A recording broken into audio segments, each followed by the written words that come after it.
ഒരു വട്ടം ചുമ്മാ നോക്കി പിടിച്ചാൽ മതി, വേറെ ഒന്നും ചെയ്യണ്ട. ഇപ്പൊ റെക്കോർഡ് ചെയ്തോണ്ടിരിക്കുക. ഇനി നോക്കിയാൽ അത് സ്റ്റോപ്പ് ആവും.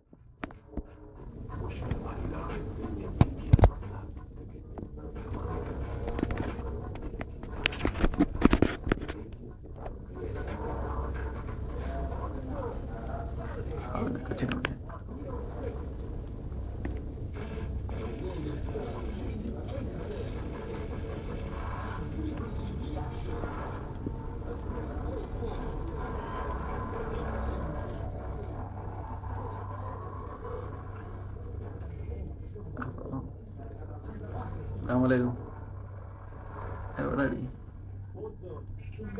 എന്നെ ഒന്ന് സമാധാനിപ്പിക്കും. എനിക്കൊരു മുട്ടം പണി വന്നടിയുമ്പോ ഞാൻ വീടിനകത്ത് വിളിച്ചിരിക്കും. അവര് വെളിയിരിപ്പുണ്ട്.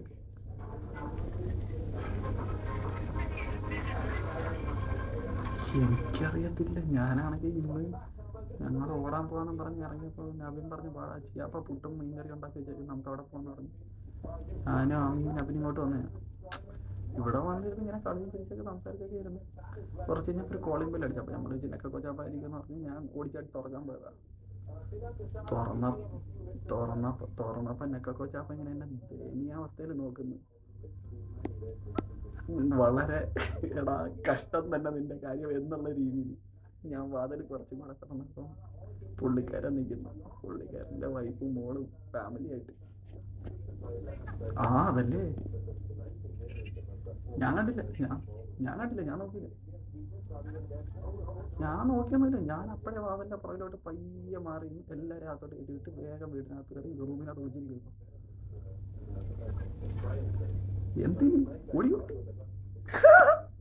മനുഷ്യ എന്നെ ഇവിടെ പണി മാറ്റിയിട്ടേക്കാണ്. അള്ളാഹ് എനിക്ക് ഞാൻ പോക്കില്ല. അമ്മയ്ക്ക് എന്നെ കൊന്നാലും ഞാൻ പോക്കില്ല.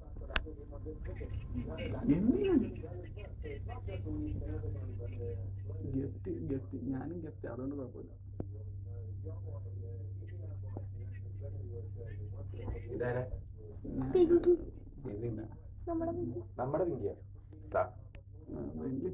എന്നെ നേർച്ച കോഴിയാക്കി തന്നെ കൊടുക്കാം. ഞാൻ വെച്ചിട്ടുണ്ട്. കൊല്ലി ഞാൻ നോക്കില്ല.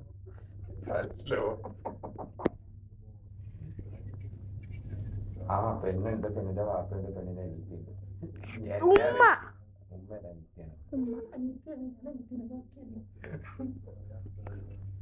പെണ്ണെങ്ങനെയുണ്ട്? ഞാൻ പിന്നെ അത്ര സൂക്ഷിച്ചു നോക്കില്ല. ഞാനല്ലോ നോക്കണ്ടേ. എനിക്ക് ഇഷ്ടപ്പെട്ടു കഴിഞ്ഞാൽ ഞാൻ വിട്ടു കൊടുക്കൂല. ആമി പെണ്ണിന്റെ വീഡിയോ എടുത്തിട്ട് നമുക്ക് കമ്പ്യൂട്ടർ ഇട്ടാ എടാ അഞ്ചു അവിടെ വന്ന് കൈ കൊടുത്തിട്ടു ശരിയെങ്കിലുള്ള കണ്ടിട്ട് പോകും. ഭയങ്കര അത് കുഴപ്പമില്ല. അത് കഴിഞ്ഞിട്ട് നമുക്ക് അത് കഴിഞ്ഞിട്ട്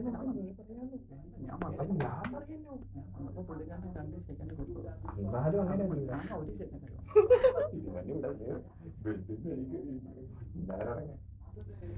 എനിക്ക് കിട്ടി ഉറപ്പാണ് നിന്റെ രാത്രി എനിക്കറിയില്ലായിരുന്നു. ആമിന് എനിക്കറിയാം. ഇവക്കറിയാം നീ ആമിക്ക് അതല്ല കച്ചറാവുള്ള ഇത്രയും വലിയ പണി കൊടുക്കൂല. ഇത് തന്നെ ഇനിയിപ്പോ എന്താ, എനിക്കിപ്പോ എന്താ, എനിക്ക് കുഴപ്പമൊന്നുമില്ല. എല്ലാരും ചേട്ടത്തിന് അനിയത്തിയുണ്ട്. അവൻ കേട്ടല്ലേ അനിയത്തി കുഴപ്പമില്ല. ഞാൻ ഹാപ്പിയാ. പക്ഷെ എനിക്കെന്ത് അതായത് നേരത്തെ കോഴിയുടെ ഞാനല്ലോ എനിക്ക് തുള്ളി ചേർന്ന് പിന്നെ ഞങ്ങൾക്കൊന്നും പറ്റൂല. നിന്റെയൊക്കെ എവിടെ ജോലി കിട്ടിയെന്നൊക്കെ പറഞ്ഞു. ഞാനെല്ലാം പറഞ്ഞു കൊടുത്തത്. ഞാൻ അവരുടെ അടുത്ത് എല്ലാം പറയായിരുന്നു.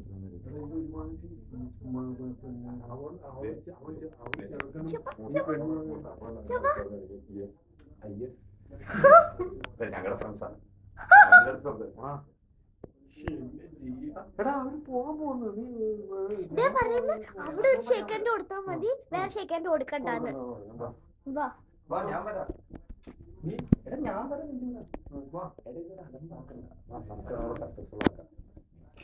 ഞാൻ നീ ഫോൺ വെച്ചേ.